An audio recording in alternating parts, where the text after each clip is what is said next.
So we're a couple weeks into 2026, and a lot of first-time home buyers are starting to think about whether or not this is the right time to buy. Is 2026 going to be the year, or is there a chance that the market might crash, making housing more affordable and getting you into the home that you really want at a lower price? Now, I'm here to tell you that I think that timing the market in the first place isn't always the best idea. There is a certain amount of unpredictability when it comes to the housing market.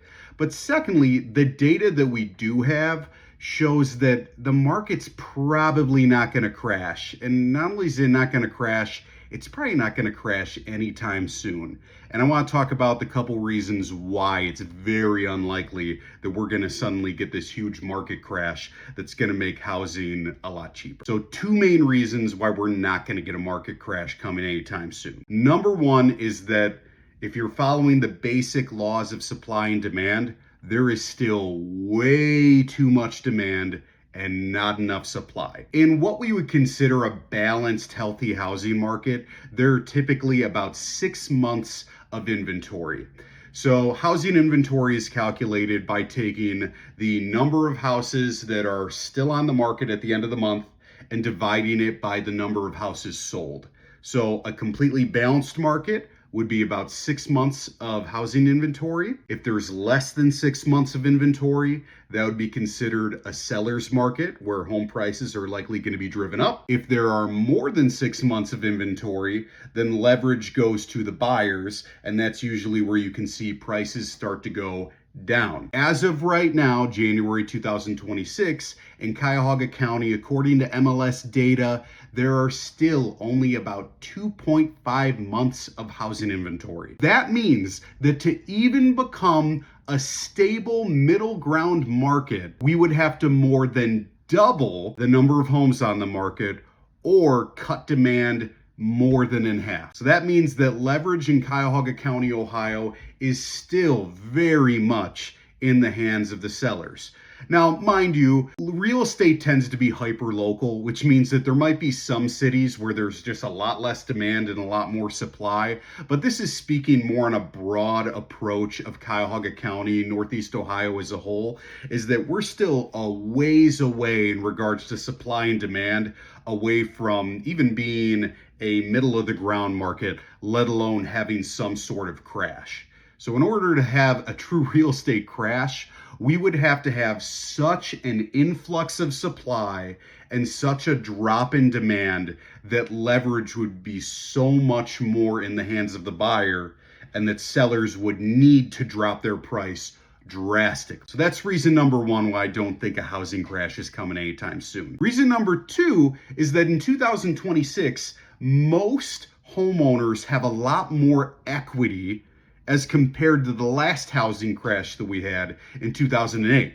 Now, in 2008, if you paid attention to that moment in time, a lot of homeowners were upside down in their mortgages and way over leveraged in debt. And eventually, a lot of them ended up having these super high interest rates and they could not afford to make their payments anymore, leading to this huge wave of foreclosures. That's not the case right now, because in 2020, 2021, when interest rates dropped to these insanely low rates of 2%, 3%, a lot of homeowners bought at those very low rates, and a lot of people refinanced to those low rates. So a lot of homeowners currently have way lower payments and a lot more equity than they did back in 2008. And it's also important to recognize that since 2008, a lot of lenders were forced to really tighten up on their lending requirements, which means that there's less unqualified homeowners on the market. So a lot of people who bought and own a home were very much so qualified to do so and can afford their payments. Now, mind you, there's always going to be families going through hardship. People lose their jobs.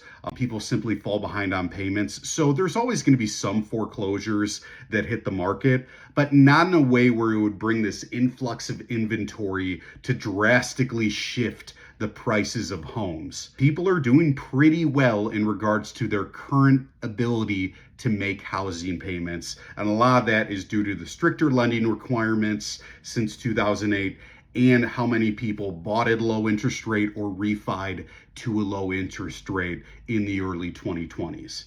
So there's really no indication that we're suddenly going to get this huge drop in housing prices.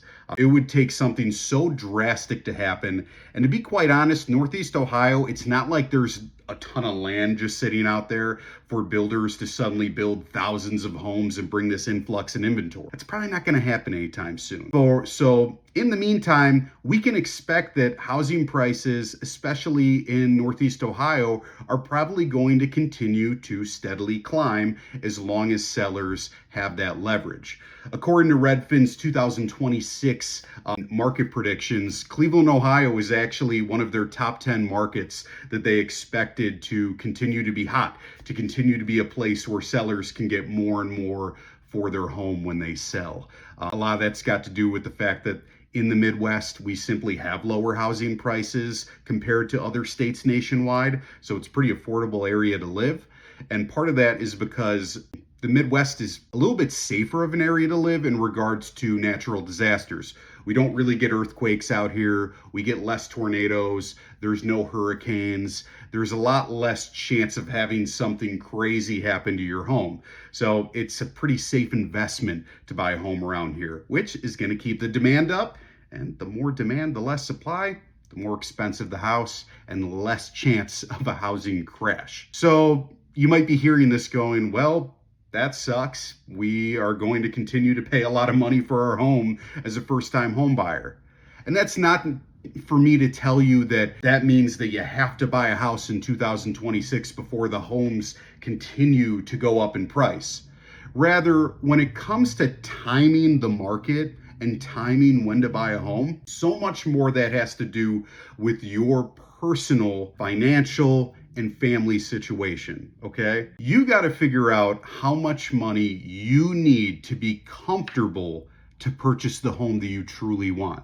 Now, maybe that's going to end up being a starter home, and maybe you know that in 5 to 7 years, you're going to end up selling and buying again, but you got to figure out on your own timing what that price looks like and what you can actually afford.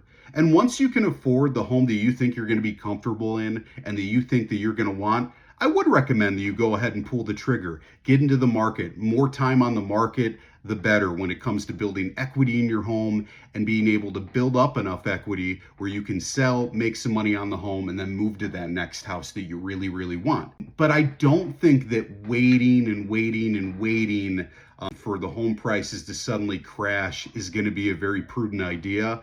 And much of that due to what I just talked about, which is that there's not some huge price drop coming. We might get prices to cool down a little bit, but I don't think that there's a crash coming anytime soon. So I would just recommend look at your own situation. Don't pay attention to all the buzz that's going on around you. And once you do figure out that it is the right time financially, the right time for your family to go ahead and pull the trigger, that's the right time to start looking, because housing in Northeast Ohio is still a great investment. We expect prices to continue to climb, which means that if you can get in now, if you could build some equity, then you actually are building into a great investment. And there's a lot of great things when it comes to home ownership, just in regards to doing what you want to with your house, building a financial asset, stuff like that.